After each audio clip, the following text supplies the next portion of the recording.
Oi, eu sou a Tayane, sou especialista em preservação digital da Pico e vim falar um pouco sobre introdução à arquivologia, gestão documental e preservação de documentos a longo prazo. A arquivologia é a ciência que estuda todos os procedimentos e técnicas relacionados ao tratamento e gestão documental.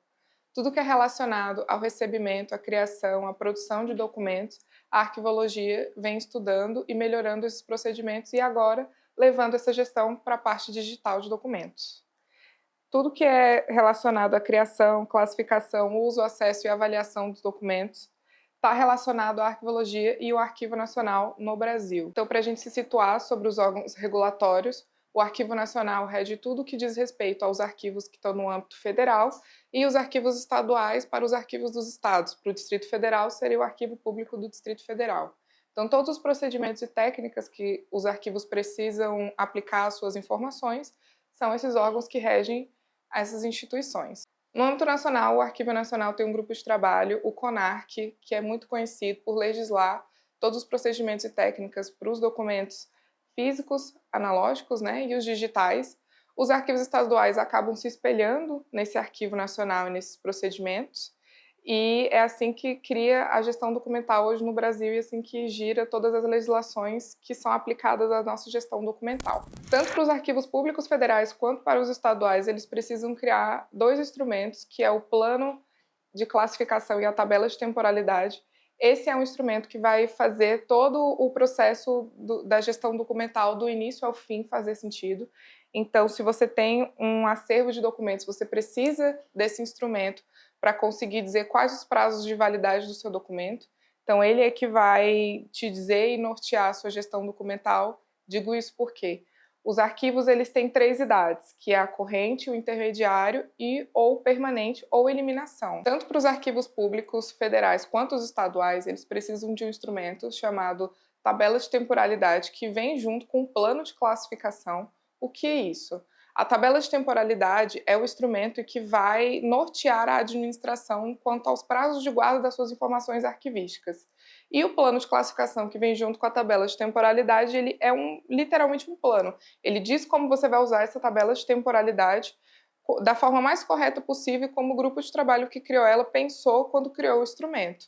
Então, para os órgãos federais, eles têm que submeter a tabela de temporalidade e o plano de classificação ao Arquivo Nacional, e para os estaduais, para os arquivos estaduais, e no caso do Distrito Federal, para o Arquivo Público do Distrito Federal.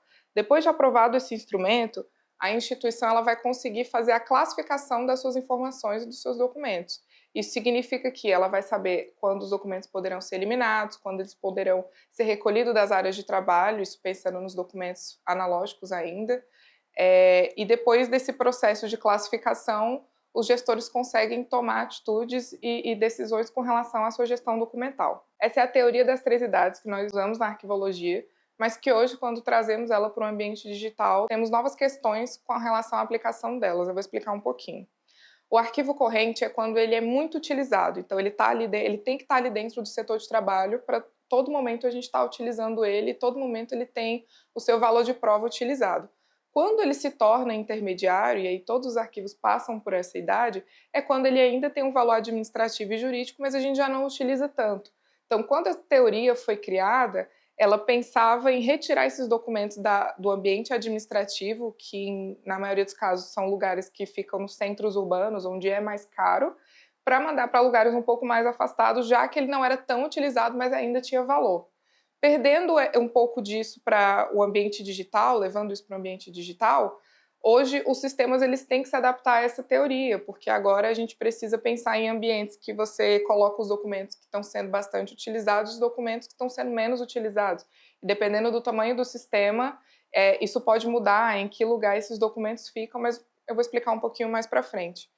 Cumprindo essas duas idades, a corrente e a intermediária, o documento ele precisa tomar uma destinação.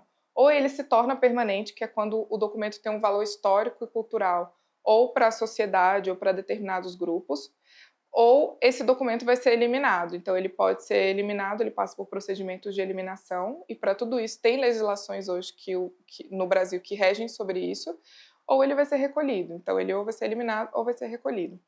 Quando o documento é recolhido ao arquivo permanente, ele necessariamente se torna um documento público. Então, não tem como você recolher um documento para o permanente sem que ele já seja um documento público. E isso está em consonância com a Lei de Acesso à Informação e todas as outras legislações que falam sobre acesso à informação. Então, Tayane, eu não posso recolher ele para o arquivo permanente se ele ainda não é público? Teoricamente, não, porque os documentos permanentes é quando ele já tem algo para contar para a sociedade. Com relação à eliminação dos documentos, diferente do que muitos pensam, não é só jogar o documento fora. Precisa passar por um processo de avaliação da instituição. Então, depois que o documento é classificado com os instrumentos que eu falei antes para vocês, o plano e a tabela de temporalidade, esses documentos eles precisam ser registrados, precisa fazer uma tabela dos documentos que estão sendo eliminados, que já cumpriram os prazos, e aí uma comissão da instituição vai avaliar esses documentos e provocar o Arquivo Nacional, se forem nacionais, ou os arquivos estaduais, se for um órgão estadual. Os arquivos vêm, os arquivos públicos vêm, fazem essa avaliação para ver se realmente seus documentos podem ser eliminados, e só depois disso é que pode ser feito o descarte da informação. Então, não, diferente do que se acha, não é só rasgar, jogar na lixeira, tem todo um procedimento que é feito em cima dessa eliminação desse documento para garantir que a instituição esteja realmente eliminando documentos que já não contam mais nenhuma história ou não tem mais nenhum tipo de valor jurídico. Isso é uma segurança para o órgão e é uma segurança para o Arquivo Nacional, como nós como cidadãos também, porque a gente está garantindo que essas informações eliminadas elas não têm mais valor legal para ninguém. Quando o documento não pode ser eliminado, e aí ele é um documento permanente, existem uma série de procedimentos técnicos que precisam ser aplicados a esses documentos, começando pelo repositório digital confiável, o RDC-ARC, que é muito famoso agora, porque ele está em várias legislações brasileiras que estão falando sobre isso, que é a necessidade de guardar esses documentos a longo prazo. Então, quando o documento ele vai para essa fase permanente, ele precisa de cuidados mais robustos do que os documentos que estão ali na fase corrente ou intermediária. Por quê? Porque esse é um documento que vai ser guardado permanentemente. Enquanto houver meios para eles serem preservados, eles vão precisar ser preservados. E o RDC-ARC, ele garante que esse documento vai ser uma guarda longa, a longo prazo, ou permanentemente. Para a criação do RDC-ARC, hoje a legislação brasileira ela traz diversos procedimentos que precisam ser aplicados para, de fato, você ter um RDC-ARC, que é um repositório digital arquivístico confiável. Todos esses parâmetros estão todos baseados no modelo OAIS de preservação. Esse modelo foi um modelo criado nos Estados Unidos, provocado por grandes instituições de renome, como a NASA e o Exército Americano. Então, essas duas instituições, que são produtoras de documentos que contam a história da humanidade, eles sentiram a necessidade de aplicar procedimentos às suas informações que garantissem que elas iam ser guardadas a longo prazo. Por quê? Quando o homem foi à Lua a primeira vez, e esse é um bom exemplo, a NASA acabou perdendo algumas imagens dessa chegada do homem à Lua, porque anos depois eles tentaram recuperar ali nas fitas DAT que eles tinham essas imagens e elas não conseguiam mais serem lidas.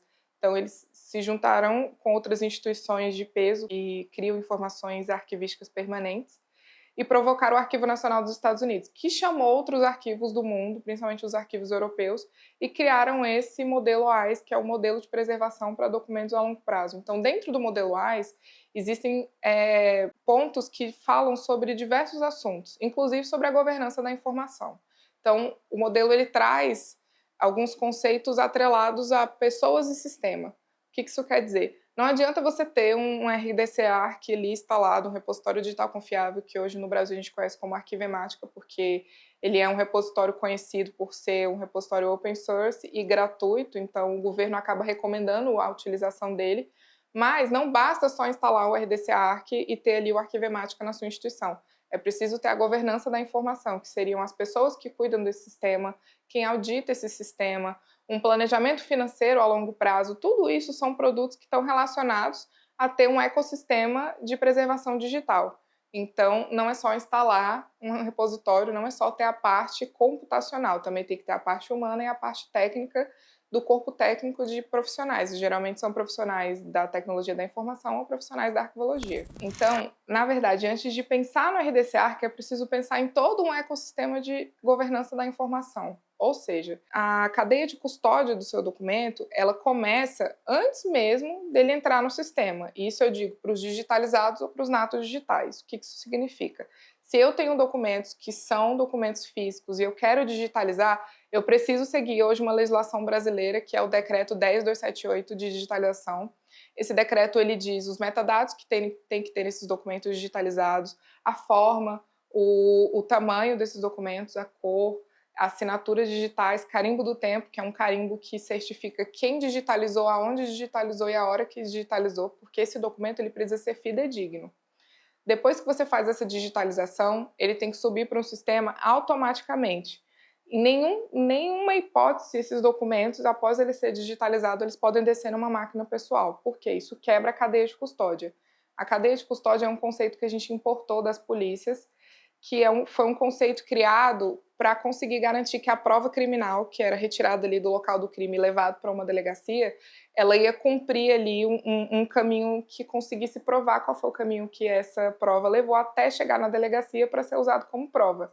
É a mesma coisa para o documento. Então, eu preciso garantir que esse documento, depois de digitalizado ou depois que ele nasceu dentro de um sistema, ele vai correr toda essa vida dele até chegar no RDC-ARC ou ser eliminado, sem descer em nenhuma máquina, sem ter nenhum tipo de intervenção humana. Então, isso é a cadeia de custódia, basicamente falando. Então, você tem que garantir que esse documento vai conseguir ser rastreável por toda a sua vida.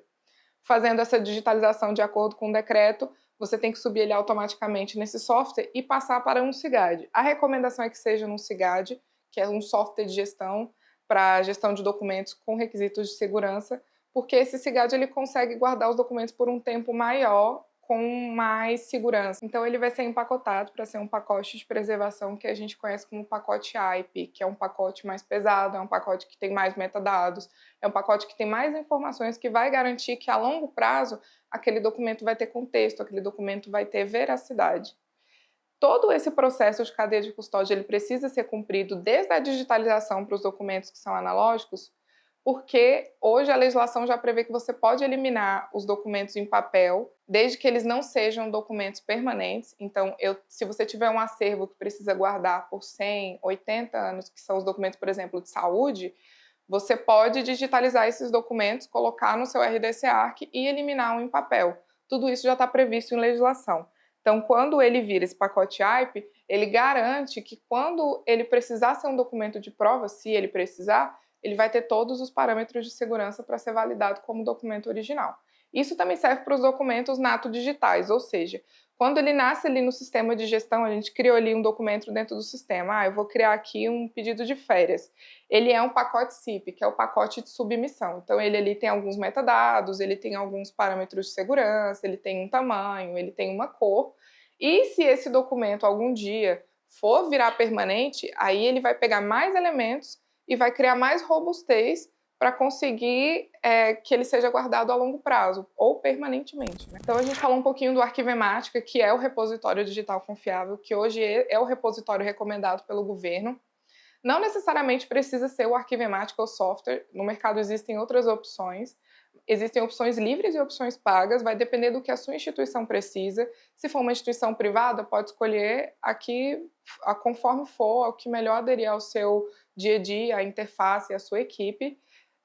Desde que siga o modelo AIS, não precisa ser necessariamente o Arquivemática.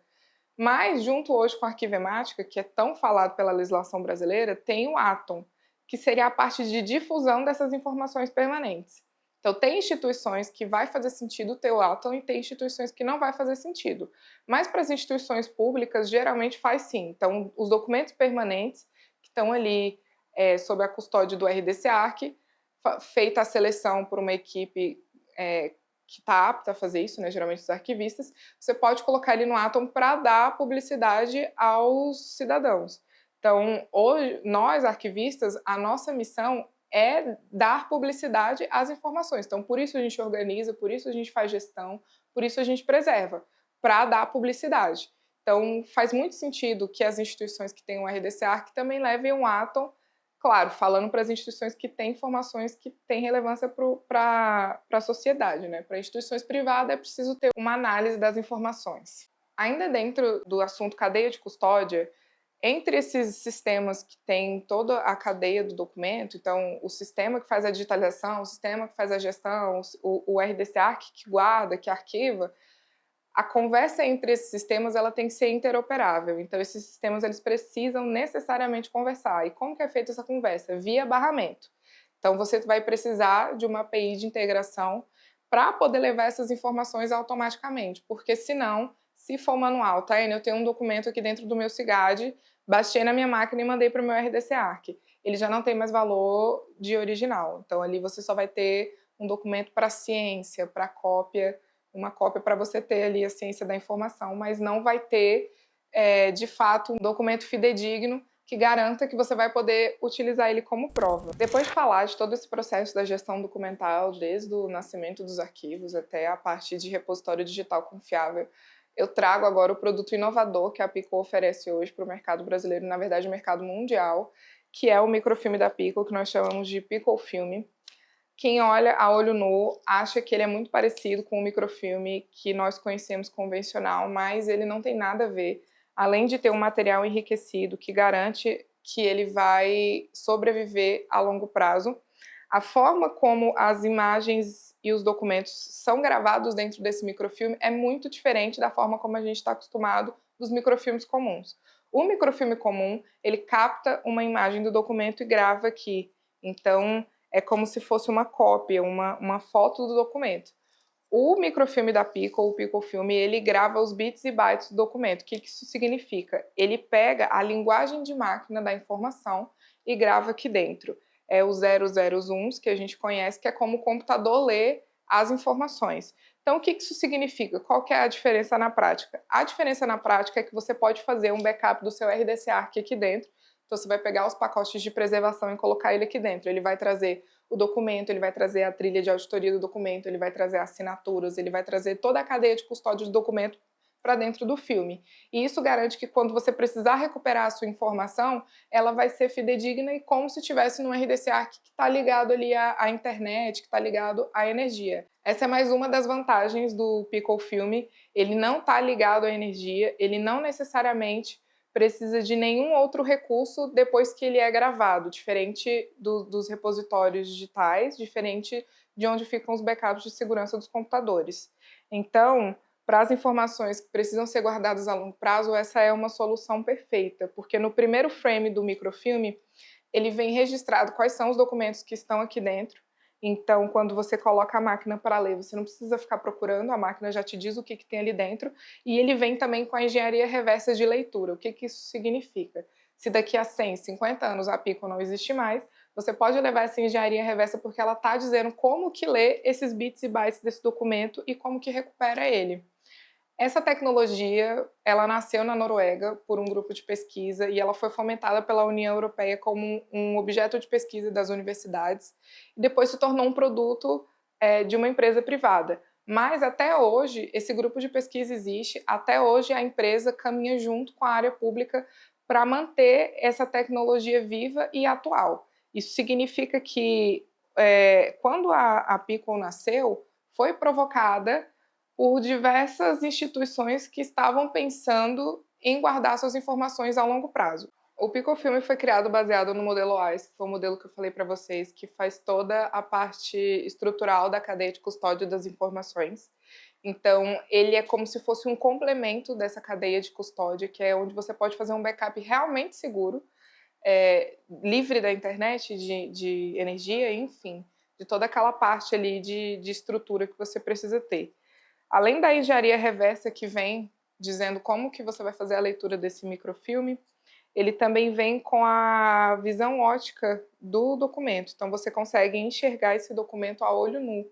Então, tendo ali uma lupazinha, um aproximador, e às vezes até sem nada mesmo olhando, você já consegue ver ali o seu documento. Então, isso é pensando para os cenários de catástrofe.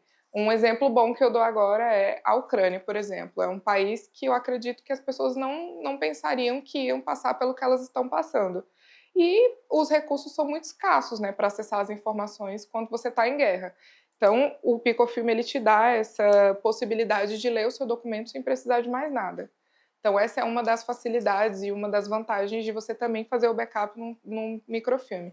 Hoje, no Brasil, o microfilme já é reconhecido como um backup seguro de informações documentais E o picofilme, eu digo que quando ele pode mais, ele também pode menos. Então, ele tem os requisitos de um microfilme comum e muito mais outras funções.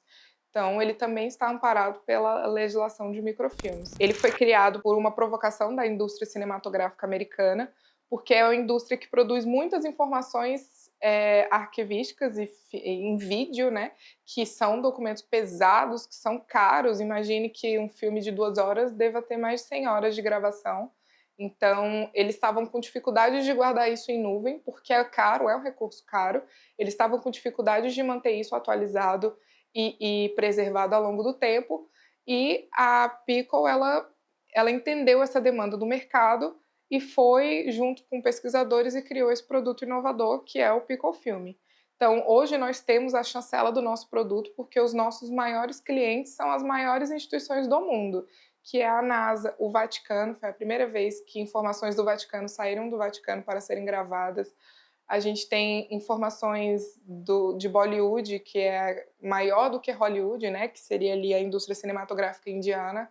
Então, hoje nós temos clientes ao redor do mundo inteiro. No Brasil, o Brasil já fez uma microfilmagem por meio do Arquivo Nacional de Documentos Permanentes. E aí vale lembrar que a gente tem a LGPD no Brasil, que não permite que a gente faça a gravação desse microfilme por completo e mande para fora do país, então a gente tem que ficar atento a isso. Por quê? Porque a Pickle também tem um produto que é acessório do Picofilme, que é o repositório no Ártico, que a gente chama de AVA, que é onde ficam as informações depositadas da memória do mundo. Então lá é uma parceria da Pickle com o governo da União Europeia, e lá as informações são gravadas no microfilme e levadas para lá para preservar a memória do mundo. Esse bunker fica num local que tem uma convenção internacional, um tratado internacional de paz. Então, se houver uma guerra no mundo, esse seria o último lugar que seria atingido. Então, várias nações do mundo inteiro, Estados Unidos, União Europeia e outras nações, fizeram um acordo de que não fariam nenhum tipo de ação militar nesse lugar. Então, por isso que o bunker é um lugar seguro para colocar as informações. Lá dentro dele tem informações do Arquivo Nacional, tem informações do Vaticano, tem informações do governo do México. Esse bunker também foi emprestado para colocar as sementes da Amazônia. Então, dentro desse bunker tem informações que podem reconstruir o mundo caso alguma catástrofe maior aconteça.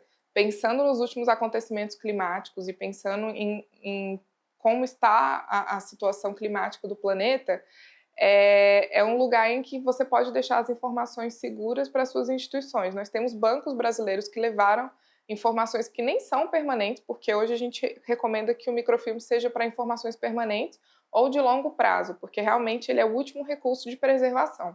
Mas tem instituições que acreditam que as suas informações correntes, por exemplo, elas são muito importantes e que merecem ser preservadas. Então eles gravaram no microfilme e mandaram para o Ártico. Um picofilme ele tem a capacidade de guardar como equivalente a 1.000 caixas box de 20 quilos.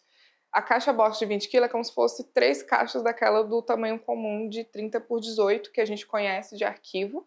Então isso quer dizer que daria para guardar 1,5 milhão de imagens se a gente seguir os tamanhos dos decretos das legislações de preservação. Ou seja, você consegue guardar um acervo inteiro em no máximo 3 picofilmes completos. Então, essa também é uma das grandes vantagens, é a sustentabilidade dessa tecnologia. Você consegue desonerar espaços, então você consegue desonerar energia e todo o aparato para lugares que precisam guardar documentos físicos. Então, essa também é uma das grandes vantagens. O picofilme, ele vem dentro de uma caixa que a gente brinca que se assemelha a uma caixa de pizza, que é uma caixa que foi também criada através de pesquisa. Ela foi uma caixa feita para realmente colocar o filme e garantir que ele ali dentro vai estar seguro. Como os clientes que provocaram a criação dessa tecnologia são clientes grandes e países que às vezes se envolvem em guerras ou questões políticas, a caixa foi criada para resistir a grandes temperaturas, para conseguir resistir há muito tempo em água, para ataques via ar, enfim, toda aquela coisa meio de filme que a gente conhece sobre ataques.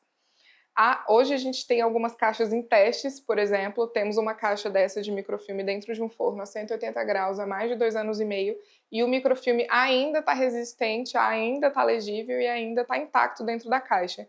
Então, é mais um plus dessa tecnologia, além de tudo que eu falei aqui do microfilme e da facilidade de tê-lo, é também um produto que vem guardado dentro de uma caixa que vai garantir que a sua informação vai ser guardada a longo prazo e vai estar segura dentro dessa caixa. Às vezes, os clientes têm dúvidas sobre a diferença do picofilme e do microfilme comum. O microfilme comum, se for estudar um pouco mais a fundo, ele foi criado para ser um backup de curto prazo, ou nem diria médio prazo, porque eu acho que 10 anos hoje já não seria mais um médio prazo para documentos, visto que a gente já tem muitas informações que precisam ser guardadas permanentemente. Então, o próprio fabricante diz que ele é um backup que tem que ser contínuo, então tem que estar sempre refazendo as imagens, sempre refazendo esse microfilme, e ele pode ser regravado, então você consegue utilizar o mesmo filme e colocar outras informações em cima das informações já gravadas. Essa é uma grande diferença que o picofilme traz, ele não pode ser regravado, então a partir do momento em que você coloca o seu pacote de preservação dentro de um picofilme, ele não pode mais ser regravado, ele só pode ser destruído. Então, quando você grava, é garantido de que aquela informação foi a mesma do pacote de preservação inteiro. E a legislação brasileira já reconhece esse filme como um acessório ali da cadeia de custódia de documentos. Para finalizar, o sistema que faz a gestão dessas informações, tanto para a gravação do filme quanto para a leitura na máquina da Pickle, eles estão em território nacional, então isso garante que a gente esteja cumprindo a LGPD, né, a Lei de Proteção de Dados Pessoais, e também é um sistema que tem API aberta para conseguir integrar com outros sistemas. Isso significa que a gente garante que os nossos clientes vão conseguir trazer os seus sistemas proprietários e fazer a integração desses sistemas para garantir a cadeia de custódia. Então, é garantido que a gente consegue, de acordo com cada instituição e com cada sistema, a gente consegue fazer essa alteração para que a cadeia de custódia do seu documento nunca seja quebrada.